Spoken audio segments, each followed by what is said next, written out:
വ്യാധിയായും മനസ്സിൽ ആധിയായും അത് ഉണ്ടാകുന്നു. അപ്പൊ ശരീരത്തില് ഈ രോഗം ഉണ്ടാകുന്നതിന് കാരണം ഊർജ വ്യതിയാനങ്ങളാണ്. അതായത് ഡിസോർഡർ ഉണ്ടാകുന്നതാണ് രോഗത്തിനുള്ള കാരണം. അത് ആ വ്യതിയാനം ഊർജ ശരീരത്തിലാണ് ആദ്യം പ്രകടമാകുന്നത്. കാരണം ഊർജ ശരീരമാണല്ലോ ഇതിന് പുറത്തു നിൽക്കുന്നത്. ശരീരത്തിന് പുറത്തു നിൽക്കുന്ന ഓറ എന്ന് പറയുന്നത് ഊർജ ശരീരമാണ്.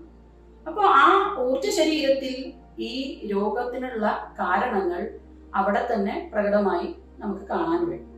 അതിനും ഒരു കാരണം, അതിനെയും നമുക്ക് ഓറയിൽ തന്നെ കാണാൻ കഴിയും. അതിനെ നമ്മൾ നോൺ ലോക്കൽ വേരിയബിൾസ് എന്നാണ് അതിനെ പറയുന്നത്.